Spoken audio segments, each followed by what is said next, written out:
Okay. Good afternoon, everyone. To those who are present, to those who are online, I hope you're well. All right. I want to share we have two Parshios this week.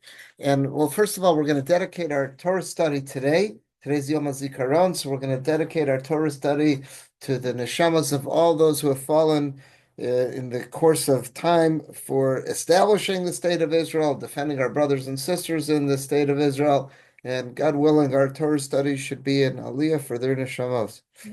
Okay, so we have two parshios this week, both Tazria and Metzorah. So I hope to share some items that are related to both. The first two items I want to share that's on page 1 are found in Parshiyos Tazria, and it's fascinating because they really relate to current events. We know that the Aaron Krantzes were blessed with a new grandson last Shabbos. If all goes well, God willing, the bris milah will be this Shabbos. And this week's parsha is actually the source, the scriptural source for how we know that if a baby's 8th day falls out on the Shabbos, we can go ahead and have the bris milah. So that's really good timing. You couldn't call a better week for a bris milah to take place on Shabbos. So let's see. We're going to examine what is the source for that. So we're on page 1. And it starts right at the beginning of Tazria. It says, "Vaydaber Hashem Moshe Lemor." God speaks to Moshe and he says, "Daber el bnei Yisrael Lemor. Here's what I want you to share with the Jewish people. Isha ki sazria. If a woman conceives v'yalda zachar and she gives birth to a baby boy." So first it tells us just how is the process. She's ritually impure and how to become clean. It says, "V'tama shivas yamim kimeni das dasot," and she'll be ritually unclean for 7 days. And that, it has to do with her whole menstrual cycle. And then it says, Gimel, Vayom Hashmini, what occurs on the 8th day, assuming the baby is healthy and can move forward, Yimol, Bisar, or Lasso. That's the day that the bris milah takes place, the covenant takes place, and the way the Torah words it is Yimol. Again, bris means covenant, milah means circumcision. So it says Yimol, you shall cut away, you should circumcise Bisar or Lasso, the flesh of the foreskin. That's what should be cut away on the 8th day. So we're going to see the next item you have there is that a quote from the Gemara. The Gemara tells us in Masechah Shabbos that Chazal, they said a darshan from here. This is the tradition they have going back to Moshe Rabbeinu. When it says Uvayom Hashmini Yimol, the Torah is insisting on day number 8, Yimol, circumcised. It seems like it's saying that quite strongly. It's saying on day number 8, Yimol, regardless of what day that is, the Yom, it should be that day, Afilu b'Shabbos, even if it's Shabbos. So this is where the Gemara says this is the source, this is the Makor, this is the source that if a baby boy is born, we're talking about your family. We're saying this is the perfect week that you're celebrating the birth of a grandson, and the bris milah is taking place on Shabbos, because this week's Parsha is the source that if a baby's day number 8 falls out on Shabbos, despite the fact that Shabbos, go ahead and have the bris milah, because the Gemara says, the pasuk said, "Uvayom hashmini yimo." If it's day number 8 is Shabbos, make sure to have the milah. Bayom afilu b'Shabbos, even though it is Shabbos. So that's where the drasha comes from. So this is the perfect week. It's almost as if anyone was nervous. Is this the right thing we're doing? Listen to the lighting, and you'll see it's the right thing that we're doing. Yeah, that's wonderful. Now let's take a quick look at what the Torah Tamima says here. The Torah Tamima, that's Rev, that is Rev Baruch Halevi Epstein. So after the way he sets up Torah Tamima is he always tells us the psukim that we read, where are they used in either the Gemara or in Midrash to make drashas. So that's what he did. He brought down based on Uvayom Hashmini Yimol, he brought down this passage from the Gemara in Shabbos, and now he offers. It's in a longer piece, but I just brought in this one paragraph here. V'da. He says he's got a good question. Let's take a step back for a second. We know that if, let's say, Rosh Hashanah and Shabbos coincide, is there a positive command in the Torah to blow shofar on Rosh Hashanah? On Rosh Hashanah, yes. Do we blow shofar if Rosh Hashanah coincides with Shabbos? No, and that's based on a rabbinic enactment that they were nervous. We're going to violate the Shabbos because we might come to transport the shofar in Rosh Hashanah. So Rabbi Epstein is wondering, Well, very nice. The Gemara told us that there's a Torah imperative to have the Milah done on day number 8, even if it's Shabbos. But the same way that the sages stepped up and they made a Gezerah D'Rabbanan that we shouldn't blow shofar on Rosh Hashanah if it falls out on Shabbos, why didn't the rabbis feel the same need to make such a Gezerah, to make such a decree? That Pirkei Avos tells us one of the commands, one of the missions that have been given to Chazal is Asu Sayag LaTorah. They're supposed to make a safeguard around the Torah. They did that when Rosh Hashanah coincides with Shabbos, that they took the most important mitzvah of Rosh Hashanah, shofar. That's the only thing the Torah tells us that we have to do on Rosh Hashanah is to blow shofar. They took that and they said, no, not on our watch, because we're nervous it'll lead to Chilul Shabbos. Why did they not make similar efforts when it comes to Milah on Shabbos? So I never thought about this before. So let's see what he does with this. Vida, he says, you should know. The Hashalo Gazru Chachamim al Milah b'Shabbos. Why did the sages not make a decree saying don't do Milah on Shabbos? Michshash, based on the fear, Shema Ya'avir Sakim Dalet Amos B'Rishus Harabim. Maybe someone will transport the Milah knife 4 amos in Rishus Harabim. After all, that's the same reason they made a gezerah about shofar. Kamosha Gazru b'shofar. They made such a gezerah when it comes to shofar that if Rosh Hashanah coincides with Shabbos, they said, no, not on our watch, because we're nervous people are going to transport it in Rishus Harabim in a public domain, and we don't want that. And they did that another time too, the lulav. If, let's say, according to the Torah commands to have a lulav, wave lulav and esrog on Sukkos is on day number 1. It says l'kachtam lechem, and the halacha is outside the Beis Hamikdash we don't take lulav and esrog on the first day of Sukkos if it coincides with Shabbos. And again, they had the same fear that we were going to transport it 4 amos in Rishus Harabim, and that would lead to Chilul Shabbos. So Rabbi Epstein's asking the question the same way that the sages felt the need to get involved when it came to protecting the sanctity of Shabbos, when Rosh Hashanah coincides with Shabbos, when Sukkot coincides with Shabbos. Why didn't they do this about Milah? I never thought about this question before. And let's look at his answer. He says, "Mishum tichsiv." The reason why the rabbis couldn't do it here, it sounds like they contemplated it, but they said we can't.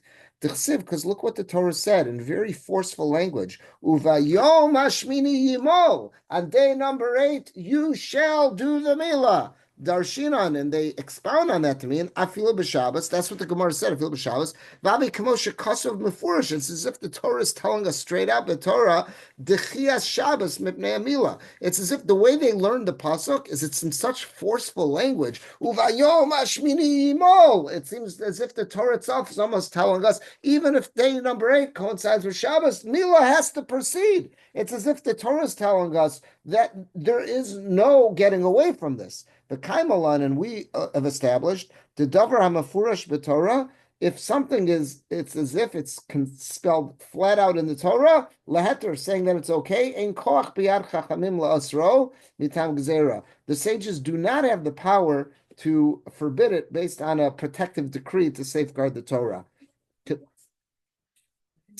So by shofar it says utakatem shofar, that you're supposed to blow, but it's not written in the same forceful language. I meant to look this up and put this on the sheet to contrast it. I'm sorry I didn't. That was on my to-do list and I totally forgot to do this. I wanted to bring down the expression that the Torah uses about shofar and the expression that it uses about lulav, and it's not written in the same forceful language. Here it says uvayom hashmini yimol, on day number 8, be certain to do the milah. That's yimol, means thou shalt circumcise. In other words, that's a very, very forceful language. So it's as if, the way the sages understand, it's as if the Torah is telling us straight out, even if it's on Shabbos. Well, if the Torah is telling us straight out, even on Shabbos, we can't get involved and make a gezerah. That's the way Rabbi Epstein wants to say this.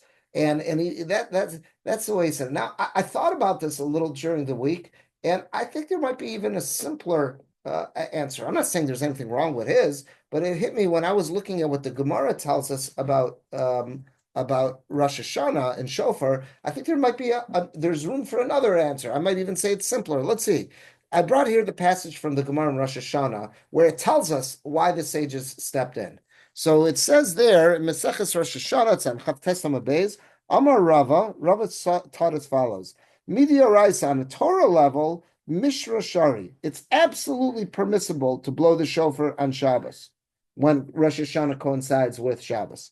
V'Rabbananu de Gazarbe, and it was the rabbis who forbade it to create a safeguard around the Torah. Kid Rabbah, and this is based on what Rabbah taught us. Dama Rabbah said, Hakol chayavim b'tkiya shofar. What was the sage's concern? Every member of Am Yisrael comes Rosh Hashanah, every adult member of Am Yisrael, men, women, there's millions of people. They all have an obligation on Rosh Hashanah to hear shofar. The hakol b'tkiya shofar. But not everyone knows how to blow shofar for themselves. And they were nervous. There's going to be people who couldn't make it to shul for one reason or another. They were home watching the kids. There was someone in the hospital. Whatever it is, there's people who couldn't make it to shul. And people are going to say, I have to hear shofar. Gezerah, so they made a gezerah. Shema yitzlanu biyado v'yelech etzel habaki lulmod. Maybe they'll take the shofar and they'll carry it and they'll go 4 amos in Rishus Harabim in public domain and they'll go to an expert shofar blower, either to blow shofar for them or teach me how to blow. I'll blow for myself, but I just need you to give me instructions. So it sounds like and therefore v'yavirenu dalat amos Rishus Harabim, they'll carry it 4 amos, 4 cubits in public domain. Hanu taiman, for the same reason, the lulav. That's the same reason why the sages made their decree by lulav. The Hanu time of the Megillah. In the third place they did this too would have been Megillah. If let's say, again, I don't think it could fall out this way in our calendar that we have it, once we have a fixed calendar, that Purim and Shabbos won't coincide. In Israel, I know they could, but I don't know if in Chutz La'aretz they could. I got to take a look at this. But the same idea is that they said, no, push it off if it whatever happened that Purim and Shabbos would coincide, push off the Megillah reading till Motzei Shabbos, because the same idea, everybody is obligated to hear, and that's only on a rabbinic level. It's not, I mean, that's from the Nevi'im. It's not the same as shofar, not the same as lulav. So what they're basically saying is as follows. The way the Gemara sets it up is that why did the sages feel the need to get involved when it came to shofar and when it came to lulav? Because there's room for mass Chilul Shabbos here. Why? Because the obligation to hear shofar, the obligation to shake lulav is on every member of Am Yisrael. And if someone doesn't hear it, if someone doesn't have access to one, or someone doesn't know how to use it, there's a very real concern that they're going to schlep a shofar or a lulav 4 amos in Rishus Harabim. I was wondering if you can say, here's the distinction between this and Milah. Who has the mitzvah of Milah on a child? Only the father for that one child. And how often does this happen? Okay, so let's say every week. The numbers are so small. This is every week. Let's say you're in Israel. I'm sure every Shabbos there's a bris somewhere in Israel. But okay, but even then the numbers, it's very different than the concern when it came to shofar. There was a mitzvah on every single adult in Am Yisrael to hear. There's a very real concern. But here where it's so maybe the numbers aren't as great that Chazal would have concerned themselves to make a gezerah. Maybe that's a distinction that could be made between them. Again, then I was thinking during the week, but maybe there's an answer for that too. You could say, listen, at the end of the day, it's going to happen. Every single week there is a bris milah. The numbers might not be the same, as when it comes to shofar. But if you think about it, every single Shabbos, there's going to be kids who need a bris milah. So it's, it's widespread. I don't know if it's as widespread as shofar. Oh, that's someone at the door. I'm so sorry. He said, "Do you mind getting there?" We're gonna have to teach her the combination on the side. That's what they're. So that's the. But that's what I was thinking. That maybe you can make another distinction aside from the one that Rabbi Epstein suggested, that he was saying that it's as if the Torah wrote straight out that you've got to do this, and therefore the sages can't make a gezerah. I was thinking maybe there's another distinction you can make, just in terms of how great was the concern. The concern was so much greater when it came to shofar and when it came to lulav than when it came. It's a numbers game, perhaps, and the numbers aren't the same when it comes to milah. So maybe that's a distinction. That's what I was going to say. Yeah. The milah it's the father's obligation. So if it's Shabbos, you could have it in your house, right? Have make arrangements for the moil to stay, right? And if something goes wrong, yeah, exactly. It's a numbers game. So even if something goes wrong and the parents didn't plan properly, and there's one person who carries it, okay, so that's for one person. The rabbis are going to make a gezerah, So that's what I was wondering. Maybe you could make that kind of distinction, that it's numbers. In other words, when there's a concern about mass violation, that's when they make their gezerah. But when it's just on such a small scale, they want. But I don't know. That was something that hit me this week that I was thinking about. I'm not saying that there's anything wrong with Rabbi Epstein's approach. It just hit me that there's perhaps another distinction that could be made as well.